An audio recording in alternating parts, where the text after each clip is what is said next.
Continuamos, seguimos en el primer programa, en este 3 de enero de 2012 del programa Andalucía Debate. Tenemos llamadas telefónicas, hay algunas diferentes a otras, que no sé cómo calificarlas. Después las vamos a ir escuchando, de momento esta muestra. Pues nada, yo llamo de que escuché una vez a un viejo que socialistas han mandado y reina España con alpargatas nos veremos otra vez. Y eso estoy viendo que está pasando. Muchas gracias, vale. Señor Barreda. Hombre, lo que sí nos habla es de que después de los gobiernos socialistas, un viejo le comentó en su momento que después estaríamos en alpargata. Algunos, afortunadamente, tienen alpargata, otros andan descalzos. Bueno, pues hay otro tipo de llamadas que dicen lo contrario. Esto es así, que hay de todo, es normal, que cada uno tenemos nuestros pensamientos y este programa está pues para a vuestro servicio, pues para que los hagáis escuchar, como ha hecho también esta persona. Mira, he dirigido el programa, que estoy todos los días escuchándolo y solamente lo que hacen es decirme solamente lo que la crisis y el paro que hay. Y lo que quisiera yo es que mandaran a alguien que diera soluciones y no solamente todo lo mal que se ha hecho, sino que buscaran gente cualificada y dieran soluciones. Gracias. Hombre, esto es un programa de debate, ¿vale? De los debates siempre salen soluciones o salen ideas o salen modos salen alternativas, ideas, sí. Lo que pasa es que, vamos a ver, si fuéramos nosotros los que tuviéramos las soluciones, ya, exactamente, no estaríamos aquí, se estarían aplicando. En la Junta de Andalucía o en el Congreso de Diputados. Sentado en Moncloa. Y algunas soluciones y algunas alternativas se están dando. De hecho, de eso vamos a hablar ahora, precisamente. Lo que pasa es que a lo mejor no son las soluciones que más le puedan gustar a todo el mundo, sobre todo a quien le afecta y a quien le afecta mal. Pero es que hay que tener claro, esto es un programa de opinión, es una tertulia, un debate donde venimos personas más o menos cualificadas en base al gusto o la exigencia de este señor, pero que nosotros no somos los que tenemos que aportar las soluciones a un gobierno. Para eso están los gobernantes y los políticos, y nuestro papel está en todo caso aquí en comentarlo y en dar nuestra opinión. Ya, y sobre todo lo que estamos aquí nosotros siempre, yo digo que visualicéis un altavoz. ¿Os acordáis aquellos picú? Las tocadiscos de toda la vida, ¿no? Eres casi de mi edad, Agustín. Pues unos antiquísimos. Pues los tocadiscos. Yo me acuerdo que le quitaban la tapa y ese era el altavoz. Bueno, pues el programa Andalucía Debate es ese altavoz, ¿vale? Vosotros ponéis el disco y nosotros os dejamos o hacemos que se os escuche, o la gente que vea el programa, ¿no? Si llamáis para darnos un palo, para darnos una crítica, una felicitación, o para, como este señor, dice, en vez de contarme tantas veces cómo está todo, ¿por qué no nos corresponde a nosotros? Si nos correspondiera a nosotros, seguramente seríamos políticos y estaríamos cada uno en nuestro destino, ¿no? Pero, bueno, somos periodistas, comunicadores, gente de a pie, que nos hacemos un poco eco de los problemas que tienen todos los andaluces, ¿no? ¿Queréis añadir algo más? Que incluso así muchas alternativas, muchas ideas y muchas orientaciones se han dado en este programa, ¿eh? Claro, muchas. Claro. El problema es que muchos confunden la crítica con la destrucción del enemigo, y aquí no se trata de destruir a ningún enemigo, porque aquí no hay enemigo, aquí somos todos españoles, somos todos andaluces, y aquí hay unas formas de gobernar que tienen éxito, desgraciadamente, formas de gobernar que no tienen éxito. O sea que eso es una ecuación muy sencilla. Pues hay una persona que después vamos a escuchar su llamada, que a mí me regaña. A mí me regaña. Tirón de oreja. Me regaña. Ahora, después lo vamos a escuchar más tarde. Pero será más tarde, será al comienzo de la tercera hora de este programa. Vamos, tercera media hora. Vamos ya con el siguiente tema. Un tema que nos afecta absolutamente a todos. Hablamos del déficit. Almudena. El recién estrenado gobierno de Mariano Rajoy se ha llevado más de una sorpresa en cuanto a las cuentas públicas. El ministro de Economía y Competitividad, Luis de Guindos, ha apuntado a que el déficit se sitúa en torno al 8%, en concreto el 8,2%. Ha apuntado que las medidas que se han tomado y se van a tomar son necesarias para reducir este déficit que es insostenible en nuestro país. El recién estrenado gobierno de Rajoy se ha encontrado más de una sorpresa en las cuentas públicas, y es que el desequilibrio financiero podría rebasar el 8%, según anunciaba el ministro de Economía y Competitividad, Luis de Guindos. Concretamente, España soporta el 8,2%. Guindos señaló que España no está en condiciones de tener un déficit público de tal calibre y que no tomar medidas para corregirlo llevaría a la economía a una situación imposible. Además, añadía que esta situación se ubica en un entorno de crecimiento negativo, por lo que el gobierno, cuando lo supo, tuvo que tomar medidas desagradables en un acto de responsabilidad. En ese sentido, ha manifestado que el aumento tributario es desagradable e impopular, pero que de no hacerlo lo hubiera impuesto otros. A su juicio, la culpa de esa situación se atribuye entre las comunidades autónomas y la Administración central. Apuntaba que las reformas que se deben hacer no pueden consistir solo en un planteamiento de mero ajuste de contracción de gasto. De Guindos aseguraba que el gobierno tiene una agenda reformista muy agresiva en los ámbitos laboral, financiero y de competitividad. Señor Jiménez Laz. Muy bien, Agustín. Vamos a ver, pues se ha estrenado el gobierno de Rajoy con unas medidas duras, no podemos calificarlas de otra forma. Y posiblemente a aquellos que les afecten impopulares, porque a nadie le gusta que le toquen su cartera o su bolsillo. Pero lo que tenemos que ser muy conscientes de que son unas medidas absolutamente imprescindibles, necesarias y urgentes. Y lo que hay que ver es el valor precisamente de que las haya tomado de forma inmediata, sin hacer componenda y sin intentar hacer juegos malabares de esperar a otros momentos X, con los cuales hubiéramos llegado a una situación económica muchísimo peor. Porque estas medidas eran imprescindibles porque la situación económica española era catastrófica. La ministra de Empleo llegó a calificar la situación de forma oficial de una manera como ya en este programa se ha calificado en algún otro momento. La situación en España es de ruina económica y social. Y es cierto, porque recordar que ya la previsión del déficit público que había era del entorno del 6%, que era el que decía la vicepresidenta anterior del gobierno Zapatero. Preveía en torno al 6%.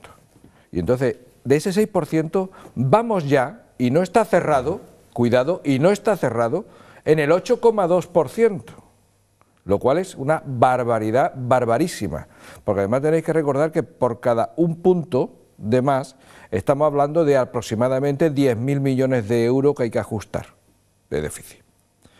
Pero eso no es lo más grave todavía, es que lo más grave, que aparte de que ese déficit todavía puede ser bastante mayor, esperemos que ya no sea bastante mayor, sino un poco mayor, si llegara o hubiese ese caso, lo más grave es que, señores, la seguridad social entró en déficit.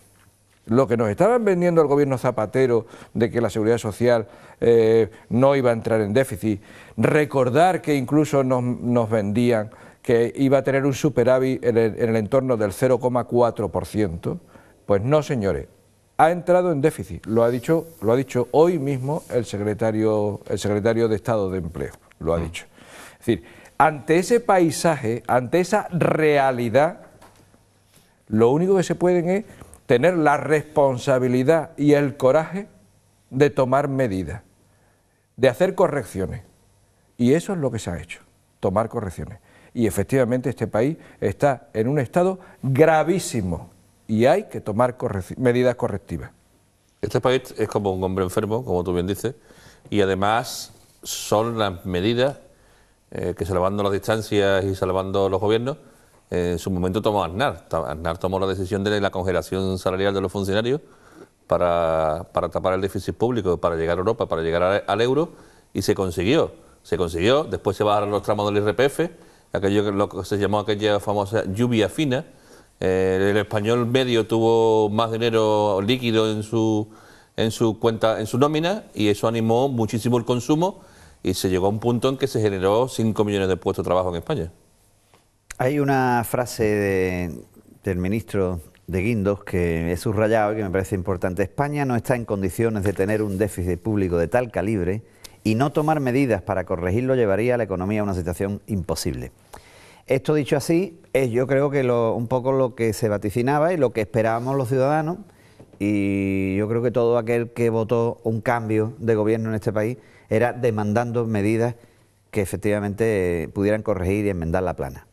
Pero ahora bien, como más de una vez he dicho en este programa, que le toquen los bolsillos a los demás, no el mío.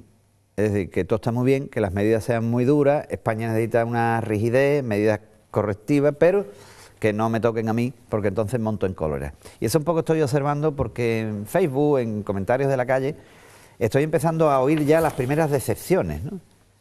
Y yo digo, pero bueno, vamos a ver, aquí en qué país vivimos, ¿tú qué quieres? O sea, que eso, que le toquen a los demás pero no a mí, ¿no? A mí lo que me preocuparía es que el gobierno fuera un gobierno irresponsable. Es lo que me preocuparía. Y que no tomara medidas, porque hay que tomar medidas. Es que efectivamente, en vez de la medida que ha tomado, es que en vez de emitir deuda pública para tomar liquidez, ha tomado liquidez de donde tiene que tomar, que de sus efectivos. Pero es verdad también, y ahí estoy yo más un poco con esa gente que cuando haya crecimiento se cambiarán las tablas. Hace falta también medidas ejemplarizantes en cuanto a, por ejemplo, una de las que se han apuntado, eso de interrumpir ya las embajadas de las autonomías.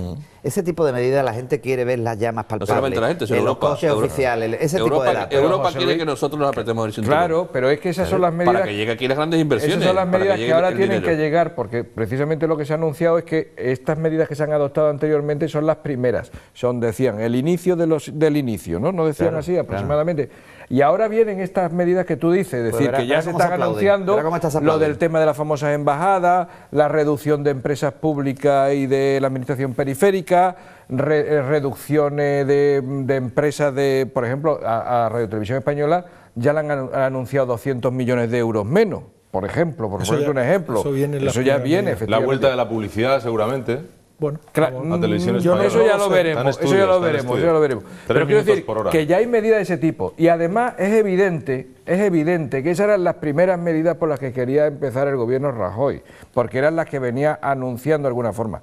Lo que no se esperaba el gobierno Rajoy era que cuando abriera la caja registradora del Estado se iba a encontrar boquete que se ha encontrado. Porque había un engaño, el traspaso de poder, ha dicho, ha sido modélico. Pero daros cuenta de lo que he dicho antes, es que la seguridad social estaba en déficit, señores, y si la seguridad social estaba en déficit, lo primero que hay que hacer es meter liquidez, y la liquidez no la metes de forma inmediata y urgente con el tema de la administración periférica o con el tema de las embajadas. Porque ¿quiénes dependemos de la seguridad social? ¿Quiénes? Pues todos. Juan Carlos, pensionistas, todos. Esas medidas que tú dices son más, como decía José Luis, ejemplarizantes que efectivas, ¿no? En cuanto, al final, el gobierno actual se encuentra con dos tareas importantes. Una es sanear las cuentas públicas y la otra es crear empleo.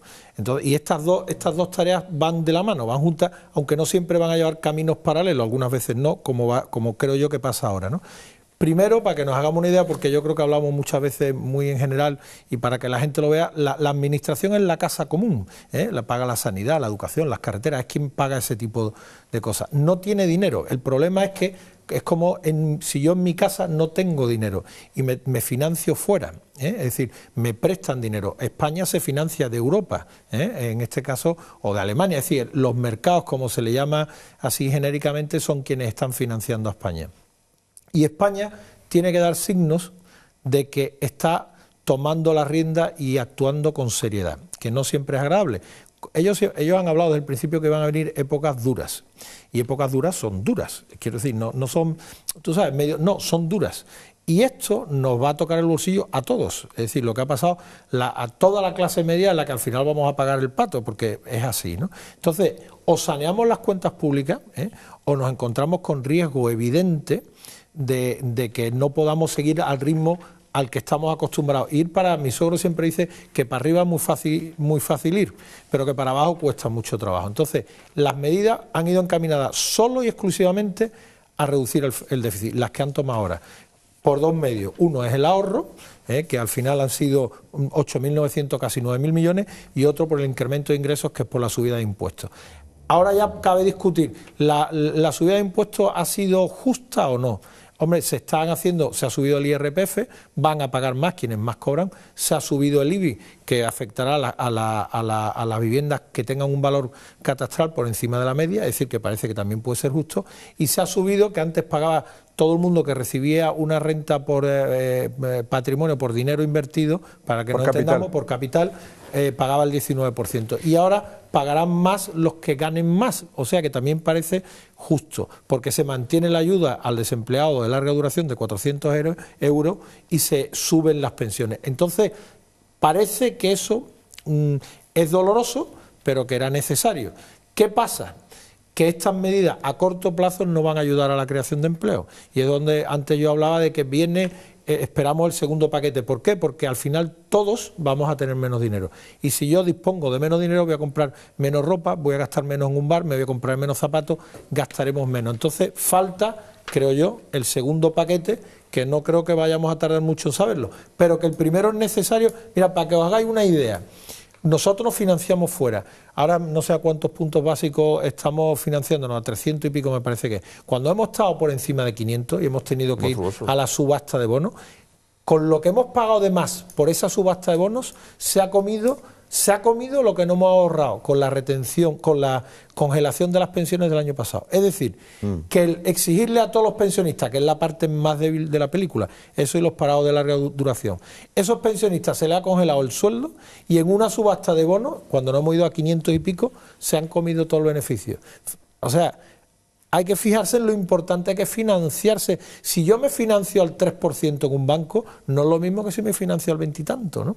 Bueno, pues algo así es lo que pasa. Al final, el Estado, la administración es como la casa de cada uno. Es decir, no nos creamos que es un ente, hay mucha gente. No, el Estado que me dé subvención, el Estado que me dé dinero, el Estado que haga carretera, pero ¿de dónde saca el dinero el Estado, no?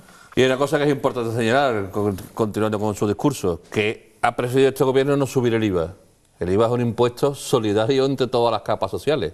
Aquí no, aquí ha subido el IRPF, con lo cual pagará más quien más tiene. O sea que la medida además es social. Y además la subida del IRPF es progresiva, es proporcional, quiero decir que no es tampoco lineal. No, es progresiva. La única pega de esto es que no, creo yo, no pagará quien más tiene, sino pagará quien más declare. ¿Sabes lo que digo? Que muchas veces las clases medias, sí, los que tenemos una nómina, eso es sota, caballo y rey. Luego los que están en otro mundo, en el mundo ese que no le afecta a la crisis y qué tal, siempre tendrán vías para escaparse, pero al final, lo dicho, no, los que pagamos el pato tiene que ser la clase media, porque es así. Es decir, después hay un desgraciadamente. Ya lo han dicho, que vendrá una reforma laboral, que es lo que están ahora mismo para esa multitud de contratos, pero hay algo también muy importante que se ha dicho, que habrá una profunda reforma del sistema financiero. Sí, que eso es importantísimo también. Es importantísimo y es clave porque es el que anima y es el motor de las empresas. En los bancos, tradicionalmente, son los que prestan dinero a las empresas para que las empresas inviertan en crear puestos de trabajo. Si no se hubieran aplicado estas medidas, ¿nos hubieran impuesto estas medidas desde No fuera? tenga la menor duda. Se habrían impuesto además seguramente otras medidas más agresivas, como por ejemplo, de forma automática y directa, el aumento del IVA que estaba citando antes Antonio. Casi con seguridad el aumento del IVA. Impuestos que sí que hubiera tenido dos efectos perniciosos. Dos, no uno, dos. Primero el que señalaba Antonio, que es lineal para todo el mundo. Es decir, ahí el IVA no cuenta si tú eres una persona de renta alta o de renta baja, si tú tienes una casa en propiedad o no tienes una casa en propiedad. Allí te sube el IVA por comprar el kilo de harina o por comprar los garbanzos, te sube el IVA igual, sea quien sea, no discrimina en razón de tu renta o en razón de tu patrimonio. Eso es un efecto pernicioso. El segundo efecto pernicioso, que se estaba señalándolo también Jaime, es que inmediatamente hubiera supuesto un enfriamiento de la economía. Porque a la subida del IVA supone un mayor coste de adquisición para el consumidor, en general. Se retrae el consumo. Con lo cual se retrae el consumo. Entonces, como efectivamente el difícil equilibrio del que hay que conseguir es, por un lado, reducir el déficit. Cuidado, que ya no solamente estamos hablando del déficit del Estado, ya estamos hablando del déficit del Estado y del déficit de la Seguridad Social, tan grave uno como otro, ¿vale? Entonces hay que reducir ese déficit, hay que obtener financiación, tiene que haber financiación en el circuito económico, en el sector económico, y a la vez hay que reactivar el sector económico, porque si no, no generamos crecimiento, y si no generamos crecimiento, no generamos empleo, seguimos estancados y seguimos generando ruinas. Y cuando haya más empleo, ese es el equilibrio que hay que conseguir. Ese es el equilibrio que hay que conseguir. Cuando haya más empleo, Juan Carlos, también habrá más ingresos y habrá menos gastos. Impuestos. No, y menos gastos, quiero decir, cuanto más desempleo hay, más gente cobra el paro, menos gente cotiza, es decir, al final es lo del volumen. Exactamente, por eso yo señalaba antes, cuando hablábamos del desempleo, recordar que yo os decía, no solamente es que haya aumentado el paro, es que han disminuido las afiliaciones. Al disminuir las afiliaciones, hay menos personas, menos contribuyentes que aportan a la caja común de la Seguridad Social. Esa caja común a la que menos se aporta, en cambio tiene, como señala Jaime, más gasto. Claro. Más gastos. Vamos, que estas primeras medidas no son nada comparadas con las que tomó Zapatero en su momento, cuando empezó a bajar el 5% de los funcionarios, cuando cogieron las pensiones. 15, del 5 al 15 fue, ¿no? Sí. Imagínate. Que no son nada, y en cambio aquellas no sirvieron. No sirvieron para nada. No sirvieron. Aquellas no sirvieron. De hecho, el problema lo tenemos porque todas aquellas medidas fueron insuficientes, fueron a trozos. Mal. Que ese fue el problema. Y seguía metiendo deuda pública, y más deuda pública. Venga, deuda pública. Me indican que si se suben las pensiones un 1%, pero nos suben también el IRPF, la cotización, significa que las pensiones en realidad... El IRPF, como hemos dicho, es proporcional. Es por tramos. Como es por tramo y es proporcional, seguramente, casi con seguridad, a las personas que tengan una pensión normal, pensión normal, no les afectará. Hasta 700 euros, las pensiones hasta 700 euros no se van a ver afectadas. Y luego ya de 700 hasta 2.497,92, que es el tope, sí se le subirá el le va IRPF, subiendo, ¿no? Pero bueno, es una cantidad, en algunos casos a lo mejor te sube un 0,75. Hay una cosa que está clara, es decir, al final los pensionistas forman parte de la sociedad y pagan sus impuestos, lógicamente, ¿no? Pero claro, lo que tú no puedes es gravar a aquellos que ganan menos con más impuestos. Siempre le vendrá bien, mejor es un 1 que no menos. Sí, ¿no? pero fíjate, lo que me comentaban es que la subida fiscal, igual a la de las jubilaciones, el IRPF anula parte del alza en pensiones. Lógico. Eso pero es así. Anula parte en las rentas más altas, como es lógico. No, pero siempre ha sido porque así. Aquí no se mide porque sea por pensión o no pensión, eso sería discriminatorio. O sea, aquí lo que se tiene que medir y lo que mide el impuesto de la renta de las personas físicas es por la renta. Y como es por la renta, a unas rentas bajas efectivamente no le afecta la subida de... Hasta 700 euros. No le afecta de ninguna manera. Y a partir de ahí le afecta progresivamente. Por eso es la forma más solidaria de aplicar una subida de impuestos. Porque efectivamente va por tramo y es progresivo de acuerdo a tus rentas, obviamente declaradas. Las viudas andaluzas pueden estar tranquilas, porque vamos, teniendo en cuenta la pobre mía, con esos 400 euros, 500 euros... Muchos que tenemos nómina, hemos visto la sorpresa de que se nos ha subido X% y hemos entrado en otro tramo de IRPF y hemos perdido dinero al final de mes. Claro. Sí, te ingresan menos, eso ocurre así. De todas formas, yo quiero insistir en lo que ha dicho Juan Carlos, de que parece, es progresivo. Y eso parece justo, ¿no? Es decir, a mí me parece mejor que el IVA. Yo no descarto que nos vayan a subir el IVA. No, yo lo descarto porque nos venga impuesto, de hecho sea de paso. No, porque es que, bueno, hay una parte buena en esto, que ya lo han anunciado, porque pienso que el PP no cree en la subida de impuestos. Entonces, ya lo han dicho que es temporal, que es para 2 años. Sí es, hombre, mal de muchos consuelo de tontos, ¿no? Pero consuelo al fin, decía un amigo mío, ¿no? Entonces, lo cierto es que tendrán que pagar más los que más ganen o los que más declaren y ayudar a que todos podamos ir hacia adelante. Pero fundamental es cuadrar otra vez las cuentas, que otra vez estén las cuentas públicas bien, porque si no podemos arrancar. Me comentan que prometieron no hacer ninguna de estas cosas que están haciendo. Bueno, si dijo Rajoy en el hecho... vamos a esperar a ver lo que nos encontramos, pero nuestra idea no es subir los impuestos. Claro. Eso lo digo. Ahora, hay que tener en cuenta una cosa, que también leí un artículo... Me están diciendo que prometió firmemente que no. No, yo creo que no. Decía siempre, pues la voz autorizada, ¿quieres bajar? Siempre decía que es una medida que él no querría tomar, pero que habrá que ver las cuentas públicas cómo están. Y de hecho, las cuentas públicas fueron subiendo gradualmente. De hecho, todavía no están cerradas, insisto, al 8,2%. Pero esa no es la última cifra, ¿eh? Hay dos cosas aquí. Una, que el PP lo ha dicho al principio, y Rajoy, cuando le preguntaron, dijo: subir los impuestos no creará empleo, lo destruirá. Y eso es así. Es decir, por eso yo he comentado antes que ahora, a corto plazo, no nos va a ayudar a crear empleo estas medidas que han tomado. Es decir, eso primero y seguro. Lo que pasa es que, como digo, primero tienes que poner orden en casa para ver lo siguiente. ¿Cuánto tiempo va a tardar para que la población afectada por estas medidas... En febrero. Que en febrero lo va a vean el resultado al bolsillo. Se vaya viendo.